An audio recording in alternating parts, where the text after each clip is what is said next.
예, 아브라함과 이삭과 야곱으로 이어지던 개인 또는 가족을 중심으로 한 그 구속사가 이제 창세기 29장, 30장에 와서 드디어 야곱의 아들 12아들을 근간으로 하는 그 공동체 중심의 구속사로 발전하게 됩니다.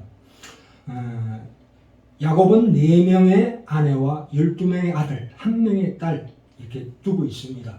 그 아들 12명이 앞으로 형성될 이스라엘의 12지파의 시조가 됩니다. 그러니까 이스라엘 12지파는 영적으로는 신약의 12사도로 이렇게 이어지고 마침내 새하늘과 새 땅에서 요한계시록 21장에 새하늘과 새 땅에서 12기초석 그리고 새 예루살렘 성의 성문으로 연결됩니다.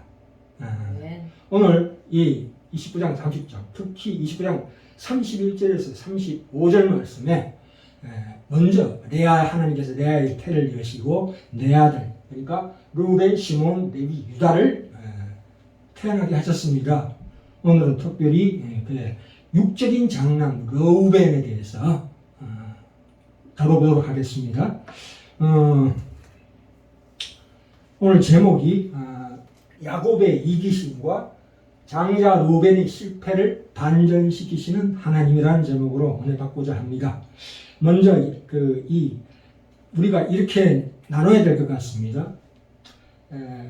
이 르우벤과 유다 그리고 시몬과 레위가 사실은 성격이 비슷합니다.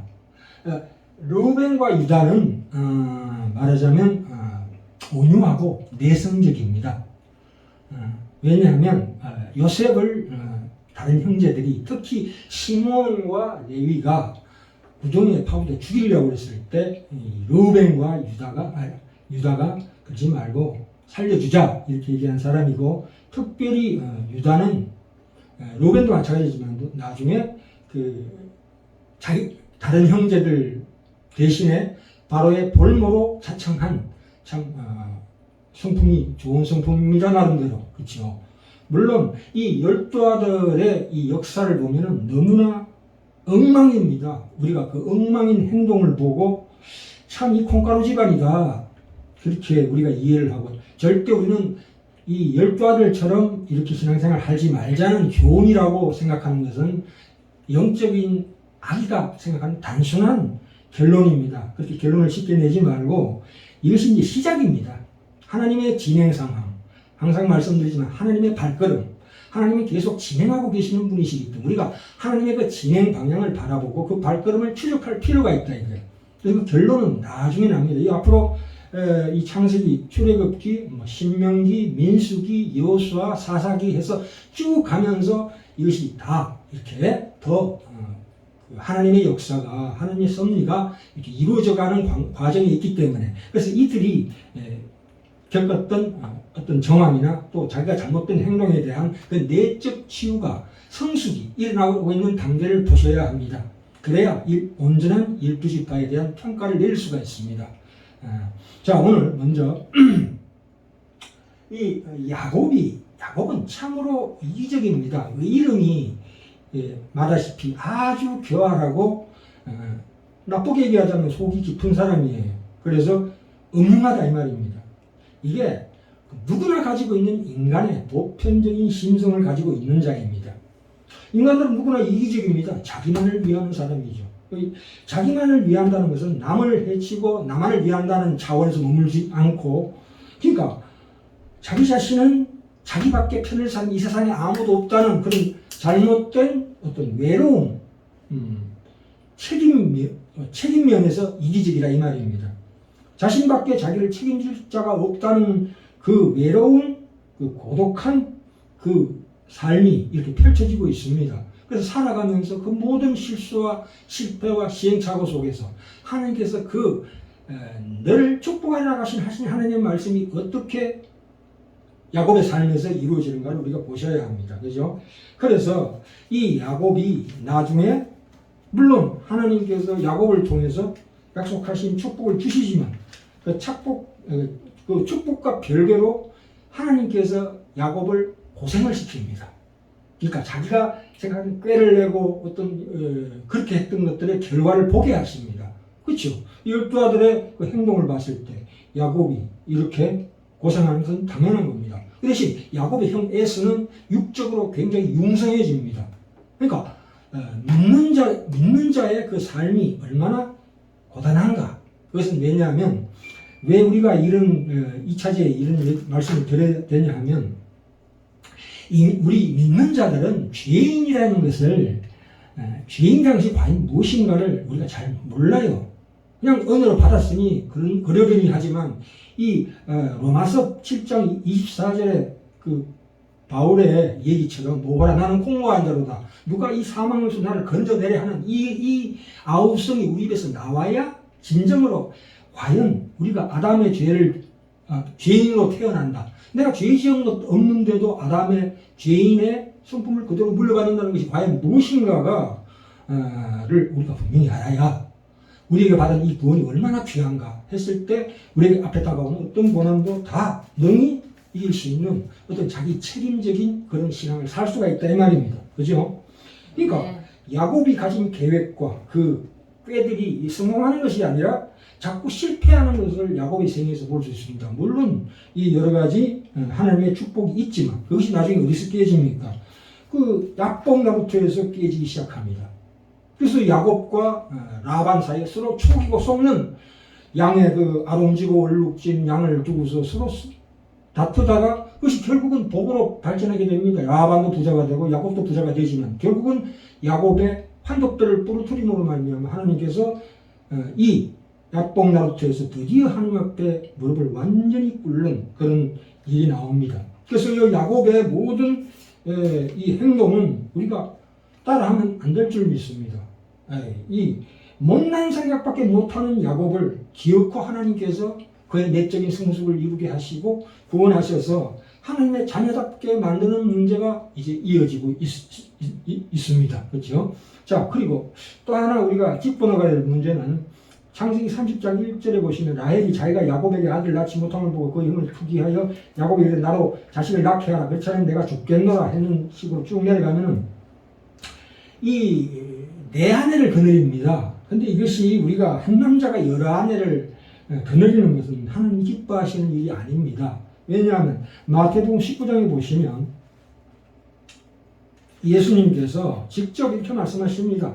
예수께서 대답하여 가라사대 사람을 지으시니가 본래 지을 남자와 여자로 만드시고 사람이 그 부모를 떠나서 아내에게 합하여 그 둘이 한 몸이 될지라 그 둘이 한 몸이 될지라고 하셨습니다. 이제는 둘이 아니요 한 몸이다. 그러니까 부부는 일체 일부 일처가 정상입니다. 그것이 하나님의 뜻입니다. 우리가 이 야곱의 그 당시의 시대적인 상황을 잘 보셔야 합니다. 그렇죠? 예. 자 봅시다. 그러면 오늘 창세기 29장에 31절부터 35절 사이에 있는 그 장자 레아의 태를 먼저 여셨거든요. 로벤의 이름이 무슨 뜻입니까? 보라 아들이로다 이 뜻입니다. 왜냐하면 아시다시피 야곱은 라헬을 사랑하고 레아를 외면했습니다. 그렇죠? 그래서 레아의 그 마음에 참으로 이 불행한 여인입니다. 불행한 여인인데도 이 본처였지만 야곱의 남편의 사랑을 받지 못하고 지금 살아오고 있는 중에 제일 먼저 태를 여시고 르우벤을 지었습니다. 그래서 그 기쁨이 얼마나 크겠습니까? 이제 보다 아들이 되었다. 결국 이제 남편이 나를 돌아볼 것이다 하는 것이 이제 그 마음에 나오는 거지요. 둘째 아들은 이름이 뭡니까? 시몬이라고 그랬습니다. 드디어 하나님께서 나의 간구하심을 들었다 이 뜻입니다. 그래서 그 다음에 세 번째 아들은 뭡니까? 레위인데 이건 연합이라는 뜻입니다. 연합하리로다. 왜냐? 내가 남편과 이제 연합하게 될 것이다. 왜? 아들이 셋이나 낳았는데 남편이 나를 돌아볼 것이다 하는 그 기대가 있지만 그러나 자기가 남편을 바라보는 가운데서 드디어 하나님을 더 바라보게 되는 이런 더 진전된 시각을 볼 수가 있습니다. 남편을 바랬는데 드디어 그 남편을 바라보던 마음이 하나님으로 향하게 하는 계기가 된 거지요. 그죠? 그래서 마지막에 유다의 이름이 뭡니까? 찬송하리로다 이렇게 나옵니다. 그죠? 그래서 이 네 아들의 이름에서 레아의 마음을 읽을 수가 있습니다. 그죠? 자, 우리 르우벤 한번 봅시다. 아까 말씀드렸다시피 르우벤과 유다는 비슷한 성격입니다. 온유하고 참으로 세심한 성격이고 내성적입니다. 그래서 이 보시면 3절에 그 엄마를 위해서 합한 채, 그러니까 불임 여인의 수체력을 정진시키는 어떤 보약도 가져다 주고, 근데 이 장남으로서 참 엄마의 그 공허함을 바라볼 때 자기 마음도 공허합니다. 왜? 자기도 다른 시녀가 낳은 자식보다도 더 사람 대접을 못 받잖아요. 특히 요셉 때문에 자기는 굉장히 상처를 받습니다. 이 르우벤이. 그래서 성취되지 못한 자기 속에 있는 욕구를 어떻게 풉니까? 우리가 보통 술을 즐겨 마신다거나 또는 음식을 지나치게 탐하는, 특히 이삭이 그 아버지 아브라함으로부터 어떤 그 순종적인 삶을 살아온 자의 그 대표적인 성격이 뭐냐면 그 일탈의 행동입니다. 그렇죠? 이삭도 말년에 에세의 팥죽을 탐식한 것처럼 이 마찬가지 행동이 르우벤에게도 나온다 이 말입니다. 그래서 얘는 술이나 음식은 탐하지 않았는데 결국은 그것이 성적인 일탈로 가서 드디어 그 서모 라헬의 시녀인 빌하와 동침하게 됩니다. 이런 사건을 일으키죠. 참 이것은 우리가 깊이 봐야 합니다. 그래서 또한 이 요셉이 끌려갈 때도 사실 르우벤은 자기가 장남으로서 요셉을 지키지 못한 데 대해서 굉장히 그거 합니다. 그러나 그게는 아버지에 대한 적개심도 들어가 있습니다. 그래서 이게 아버지에 대한 적개심이 다른 형태로 표출될 수밖에 없게 됩니다. 그 유다도 마찬가지로 그런 셈이죠. 그렇죠? 그러나 유다는 르우벤보다는 더 지적으로 앞서 있습니다. 그래서 합리적인 방안을 제시하지요. 자기가 다른 자식에 대신해서 옥에 갇히기를 자청한 거라든가 이렇게. 그래서 유다는 나중에 말하자면 영적인 장자 역할을 하게 됩니다. 장자는 르우벤인데 르우벤은 미치지 못하죠. 시몬도 마찬가지고. 그런데 유다는 영적인 장자로 이어집니다. 그러나 물론 실질적인 장자는 요셉으로 갑니다. 그래서 요셉의 아들, 그러니까 에브라임과 므낫세가, 에브라임이 말하자면 북왕조 이스라엘 10지파의 수장입니다. 말하자면 요셉에게 간 영적인 실질적인 장자권이 에브라임으로 연결되었어요. 그죠? 그래서 에브라임 이렇게 나오죠. 나중에 보시면. 그 다음에 이제 이쪽, 이 유다는 어딥니까? 남왕조 유다의 수장이죠. 근데 베냐민 지파를 거느리고 있는. 그래서 이렇게 앞으로 보시면, 오늘은 노벨을 하지만 이제 앞으로 시몬, 레위, 유다를 계속 하겠습니다. 이 네 지파가 굉장히 중요한 지파이기 때문에 이 르우벤에 들어가 봅시다. 이 르우벤이 참 기구한 운명의 사나이입니다. 제가 저도 장남인데 르우벤에 대해서 굉장히 안타까운 마음이 있어요. 신명기 33장 가볼까요? 신명기 33장에 보시면 모세의 축복이 나옵니다. 모세가 축복할 때 르우벤에게 무슨 얘기가 있냐면 6절에 르우벤은 살고 죽지 아니하고 그 인수가 적지 않기를 원하도다 이렇게 나옵니다. 모세가 죽기 전에 르우벤 지파를 향한 축복의 내용인데요. 이게 무슨 뜻이냐면 그저 살아있으면 다행이고 없어지지 않으면 다행이라는 식의 내용입니다. 그죠? 다시 그걸로 갑시다. 이 모세의 유언도 나중에 모세의 유언도 이렇게 나오고 창세기 49장에 이 야곱의 유언 중에도 나옵니다. 보시면 49장 1절부터 4절까지 나옵니다. 야곱이 그 아들들을 불러 이르되 너희는 모이라. 너희의 후일에 당할 일을 내가 너희에게 이르리라. 너희는 모여 들어라. 야곱의 아들들아 너희 아비 이스라엘에게 들을지어다. 이때는 이제 야곱이 자기 나름의 어떤 자부심을 가지고 있어. 하나님으로부터 완전한 축복을 받았다는 그 자부심이 있는 야곱이죠. 그래서 장남 르우벤에게 그럽니다. 르우벤아 너는 내 장자요 나의 능력이요 나의 기력의 시작이라. 위강이 초등하고 권능이 탁월하도다. 많은 이랍니다. 장남이란 게 뭡니까? 아버지가 누렸던 모든 지위와 명예와 책임을 전수받는 자 아니겠습니까? 그 길이 대를 이을 사람이라는 뜻입니다. 그러나 이 르우벤에게 4절에 물에 끓음 같았은즉 너는 탁월치 못하리니 네가 아비의 침상에 올라 더럽혔음이로다. 그가 내 침상에 올랐었도다 하면서 꾸짖는 대목이 나옵니다. 그래서 첫 빌라와 동침한 사건을 예로 들면서 너는 물에 끓은 것 같대. 금방 식는다 이 말이죠. 끝까지 탁월하거나 끝까지 번성하지 못할 거라는 의미입니다. 그래서 이게 축복인지 아닌지 참 애매한 축복을 합니다. 그죠? 또 모세도 마찬가지고. 그 사사기에 가보시면 좀 더 나아가서 사사기 5장에 가시면 5장 15절 16절 있습니다.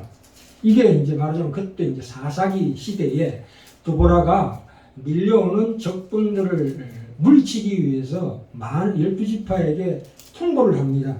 다 모여라, 우리 싸움 들어 나가자 했을 때 이 로벤에 대한 얘기가 나옵니다. 15절 하반절에 로벤 시내가에 큰 결심이 있었도다. 로벤이 큰 결심이 있었다 이 말입니다. 네가 양의 우리 가운데 앉아서 목자의 저 부는 소리를 들으면 어찌미뇨. 이게 무슨 뜻이냐면, 아니 네가 너의 소유만 지키고 네 가축들 가운데서 앉아서 네 재산만 지켰지 나라를 구한 일엔 뛰어들지 못했다. 결심이라는 게 뭡니까? 결심하고 자식할 때 뭐 있으면 팍팍 뛰어나와야지. 근데 지금 심사숙고하고 있는 상황이에요. 그래서 그때 16절 하반절에 로벤 시내가에서 마음에 크게 살핌이 있도다 이렇게 나오죠. 그죠?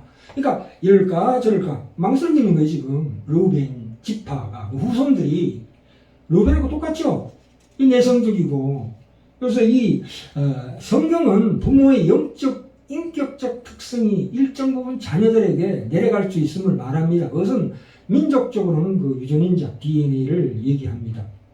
그래서 우리가 이런 힘을 볼 때 12지파를 우리의 이해의 한계로, 다시 말해 세상적인 어떤 행위의 법칙에서 오는 관점, 그렇게 보시지 마시기 바랍니다. 우리가 볼 때는 그러면 레위와 유다와 요셉, 에브라임은 굉장히 질 높은 차원의 지파고 얘네들 나머지는 다 아니구나, 질이 낮구나, 이렇게 이해하시는 것은 좀 보류하시기 바랍니다. 왜냐하면 우리 신앙생활 가운데서 모든 어떤 여건이나 어떤 정황 가운데서 나의 행동과 말, 그 속에 있는 내면 세계 모든 것들을 다 돌아보게 하는 12지파를 통한 하나님의 의도가 있거든요. 히브리서에 나오죠. 하나님 말씀 살았고 능력이 좌우에 날선 등근보다를 예리하여 혼과 영과 및 관절과 골수를 찔러줘야 되는 마음의 생각의 뜻을 감찰하니, 그러니까 우리 마음속에 죄인된 그 성품들을 하나하나 잘라낸 하나님의 의도하심이 있다 이 말입니다. 이 말씀을 읽을 때 이런 것이 내 속에 있구나 하는 것을 우리가 깨달아야 할 줄 믿습니다. 그죠? 네. 예, 그래서 자 이제 시간이 많이 갔는데요.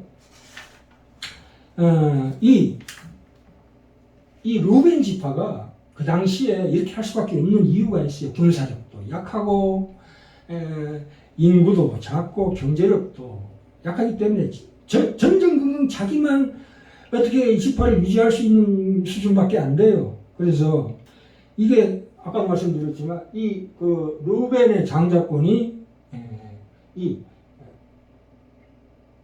에브라임으로 넘어갑니다. 그죠? 이게 말하자면 야곱에서 요셉으로 넘어간다 이 말입니다. 그래서 요셉으로 넘어가는데 말하자면 실질적인 장자가 요셉이잖아요. 그러니까 이게 에브라임으로 넘어갔는데 이게 두 몫이죠. 그래서 나중에 레위는 특별히 이 창세기 출애굽기에 보시면 얘네들이 금송아지 만들었을 때 레위 지파가 나서서 그 일을 해결합니다. 뭐 다 해결한 건 아니지만 자기 지파에 잘못된 우상 숭배한 사람들을 다 3,000명이나 죽여버려요. 그럼 무서운 결단을 하나님께 보였기 때문에 특별히 레위 지파는 이제 하나님의 성전을 관리하는 특별한 직분, 제사장 직분으로 연결되고 그 구멍난 곳에 이 두 지파가 들어가게 됩니다. 그래서 12지파를 그대로 유지하게 하시는 하나님의 뜻이 있습니다. 그 사도행전에도 보시면 1장에 그 12제자 중에 유다가 배반하죠. 그 자리를 마띠아를 제비뽑아 하셔서 10이라는 상징적인 숫자를 유지하게 하시는 하나님의 절묘한 역사가 있다 이 말입니다. 예. 그러니까 르우벤은 죽지 아니하고 살기를 원하며 그 사람 수가 적지 아니하기를 원하나이다 하는 것이 이것이 축복이다 이 말입니다.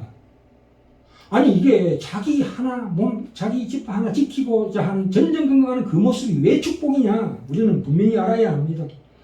이 이스라엘 민족은 바벨론에게 결론적으로 얘기해서 망합니다. 그러면 망한다는 게 뭐예요? 완전히 바벨론에 포로로 끌려가는 거예요. 근데 그 전에 어떻게 했어요? 왜 끌려갔습니까? 우상숭배하고 온갖 못된 짓을 했기 때문에 끌려가는 거 아니겠어요? 하나님은 끌려가는 것으로 끝나지 않고 끌려나와서 다시 회복시킬 때 과거에 겪었던 그 우상숭배하는 것을 완전히 뽑아버리십니다. 과거에 이스라엘 가운데 제약된 부분, 하나님을 배반하고 하나님을 무시하는 부분을 바벨론에 보내서 도려내기 위해서 그 보내는 거거든요. 그렇죠? 다시 회복시키는 겁니다. 참 하나님의 역사가 대단하죠. 우리도 마찬가지, 우리 인생도 마찬가지. 그죠? 그래서 이 르우벤이 이게 축복입니다. 이 믿지 않는 사람들은 자기가 가지고 있던 것들을 아끼고 아끼던 것들을 뺏길 때는 분노하고 원한을 가지고 절망으로 가득 찬 게 끝까지 가지만 우리는 비록 내가 가지고 있던 가장 중요하고 가장 소중한 것들을 뺏겼을 때 비록 하나님을 향해서 원망의 발언을 하고 욥도 그랬지. 시편은 전부 하나님을 원망하고 분노하는 시입니다. 물론 거기서 끝나지 않고 하나님께서 내가 이렇게 하나님을 원망해 하더라도 하나님께서 나를 절대로 심판하지 않는다는 그런 신자로서의 확신이 있기 때문에 아버지 아니에요. 아버지가 나를 내가 아버지한테 뭐라고 따져도 하나님 아버지는 아버지인데 나를 어떻게 벌 주냐고 그걸 알잖아요. 그건 자녀들만 알고 있는 그 비밀이에요. 그렇기 때문에 마음 놓고 분노하면 안 되지만 어쨌거나 두려워하면서 이제 분노하는 거지. 그래서 우리는 이 세상 사람들과 달리 믿는 사람들은 뭔가 내 속에 내가 가장 소중히 여기는 걸 뺏겼다 할지라도 그 속에서 진정으로 중요한 것, 정말 내 인생에서 가장 소중한 소망을 찾게 됩니다. 그게 과연 무엇인가? 영적인 자손으로서의 결과입니다. 빼앗긴 다음에도 우리는 더욱더 힘과 소망을 가질 수가 있고 그것이 나아가서 하나님께서 더욱더 분명해지게 우리 결과로 주신다 이겁니다. 그것이 새하늘과 새 땅, 새 사람성에 우리에게 그 결과를 영광과 존귀로 관심 주시는 하나님의 역사를 우리가 반드시 보게 된다 이 말입니다. 아멘. 왜 그렇습니까? 우리가 기대하는 세상은 이 세상이 아니다 이겁니다. 너희들은 이 르우벤을 향한 이 모세의 축복의 그 진정한 내용이 거기에 숨어 있다고요. 우리가 보기에 야 이거 시몬하고 르우벤은 겨우 유지하는구나. 특별히 사실 이 순위로 따져보자면 르우벤은 11위입니다. 12명 중에 11위. 축복받은 그 질로 봤을 때 시몬이 11위 꼴찌에 꼴찌. 시몬은 나중에 유다 지파에 빌붙어 삽니다. 유다 지파에 빌붙어 살아요. 있는지 없는지 모르는 그런데 나중에 에스겔서나 특히 창세기에 가시면 이게 우리가 보세요. 우리가 하나님의 뜻대로 사는 삶, 고난 속에서 하나님께 분명히 감사거리가 있다고요. 감사하는 삶이 돼야 된다 이 말입니다. 자 마지막으로 우리 결론을 지읍시다. 저기 요한계시록 갑시다. 분명히 일단 결론으로 갑시다. 요한계시록 가시면 7장에 가시면 요한계시록 7장에 가시면 그 나중에 말씀드릴 텐데요. 시몬 지파 얘기가 나옵니다. 7장 7절에 보시면 참 숫자도 좋네. 7장 7절에 시몬 지파 중에 1만 2천이 뭐야? 이 분명히 중간에 구약에서는 시몬 지파가 허지부지 없어졌어요. 시몬 지파에 대해서 모세가 축복을 안 해야 해. 침묵의 일관이에요. 시몬 지파는 없는 것과 똑같아요. 그런데 여기 분명히 살아나잖아요. 요한계시록 7장 7절에. 그 다음에 21장에 가봅시다. 야, 21장에 보시면 1절에 내가 새하늘과 새 땅을 보니 처음 하늘과 처음 땅이 없어졌고 바다도 다시 있지 않더라. 그 모든 눈물을 그 눈에서 씻기시면 다시 사망이 없고 애통하는 것이나 곡하는 것이나 아픈 것이 다시 있지 아니하니 처음 것이 다 지나갔으니 보라 새 것이 되었도다. 그렇죠? 이게 이 땅에 우리가 우리 믿는 사람들은 세상에 믿지 않는 사람들보다 행복하게 살 수 없을 수도 있습니다. 그것이 대세지요.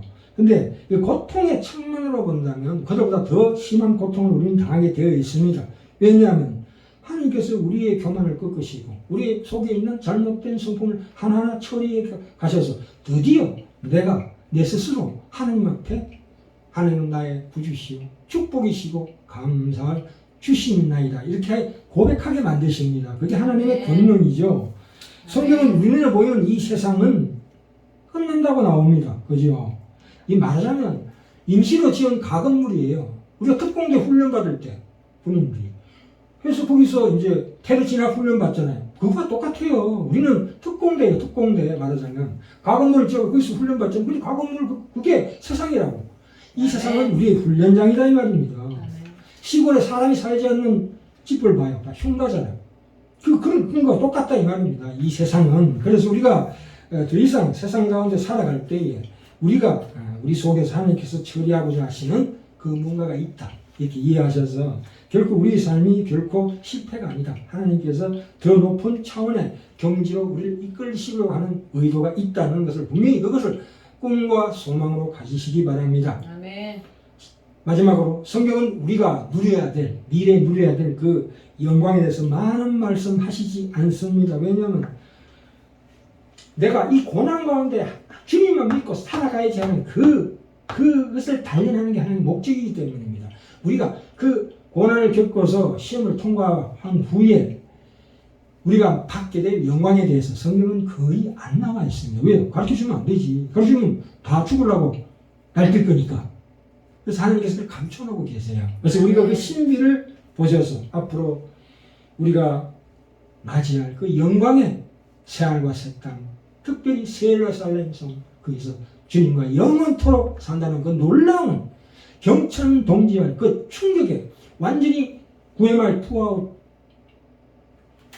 말로 홈런 친 것처럼 나의 인생이 완전히 바뀌게 되는 예수 안에서 예수의 부활로 말미암아 받게 된 그 축복을 깊이 생각하셔서 이 말씀 하나하나를 볼 때 그게 연결시켜서 생각하는 우리 귀한 치료하는 교회 형제님을 다 되시길 간절히 축원합니다.